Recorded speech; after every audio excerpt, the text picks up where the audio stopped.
So there I was, standing in a crowded Hotpot restaurant in Beijing, watching in horror as my Chinese friend casually dipped my mushroom into his sauce bowl. My Western brain screamed, "Boundaries!" while his face looked genuinely puzzled, as if saying, "Isn't this friendship?" And that, my friends, is when I realized we weren't just from different countries, we were from different planets of thought. One called individualism, the other, collectivism. And oh boy, does that change everything. Let's start with the most basic difference. The concept of self. In individualist cultures, think the US, Canada, much of Western Europe, people are raised to believe they are special little sunflowers. You know the vibe. You've been told since kindergarten, be yourself, follow your dreams.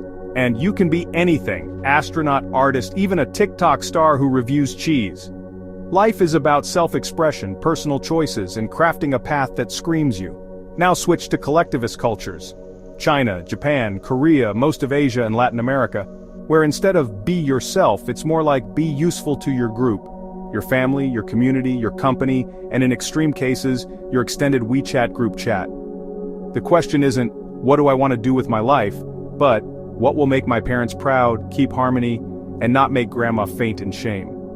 In short, individualism is the solo artist at a concert.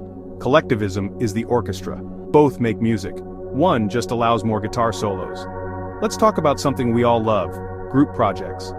In an individualist country, the group project goes like this.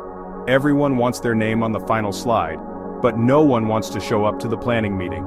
People split the work, do their part solo, and stitch it together at 3 a.m. with duct tape and hope.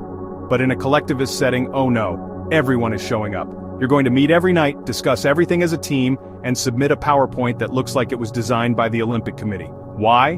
Because group harmony and shared effort are king. The downside? You may spend 3 hours debating the font size. So next time you're confused why your friend from a collectivist culture insists on having 7 planning calls for a picnic, it's not micromanaging, it's bonding. Here's the thing, individualist cultures worship freedom. The right to speak your mind, dye your hair neon green, or quit your job to open a gluten-free cat cafe. Freedom is sacred, like ranch dressing in the Midwest. Meanwhile, collectivist cultures prioritize harmony, not rocking the boat, not saying the quiet part out loud. It's why in Japan people will apologize profusely even when someone else stepped on their foot. In collectivist societies, social smoothness matters more than raw honesty. This leads to wildly different behaviors. In the West, it's encouraged to stand out. In the East, you're often taught to fit in. So when a Chinese person walks into a room full of people and quietly sits down in the back, they're not shy. They're just trying not to disrupt the flow. But when an American enters and starts a sentence with, "I don't know if anyone said this yet, but here's my truth," it's not arrogance, it's just self-expression. Both are normal, both are valid. But put them in the same Zoom call, and chaos ensues. Ever seen an American toddler negotiate bedtime like a corporate lawyer? Mom, I understand your position, but I believe I deserve 5 more minutes of Bluey based on Article 4 of the Toddler Rights Agreement. That's individualism, encouraging kids to speak up, make choices, and believe the world values their opinion, even if that opinion is, "I think we should eat ice cream for dinner." Now let's look at the collectivist approach. In many Asian households, the idea of negotiating bedtime is hilarious. There is no Article 4, there is just, because I said so. In collectivist parenting, children are taught respect for elders, family hierarchy, and duty. You don't argue with mom, you thank her for keeping you alive with soup and disapproval. So if you're wondering why your Western friend lets their kid pick their own Halloween costume, while your Asian friend coordinates the entire family to dress as matching pandas, look no further than this cultural divide. Ah, love, the universal language. Until it's not. In individualist cultures, dating is about chemistry, personal happiness, and finding yourself through a series of awkward first dates and overpriced coffee. Love is spontaneous, it's personal, and yes, it's often messy. In collectivist cultures, love is still there, but so is the family group chat. Dating often comes with family approval, long-term intentions, and a subtle question that never fully disappears. Is this person marriage material? And do they make good dumplings? Western couples might say, "I love you" after 3 weeks.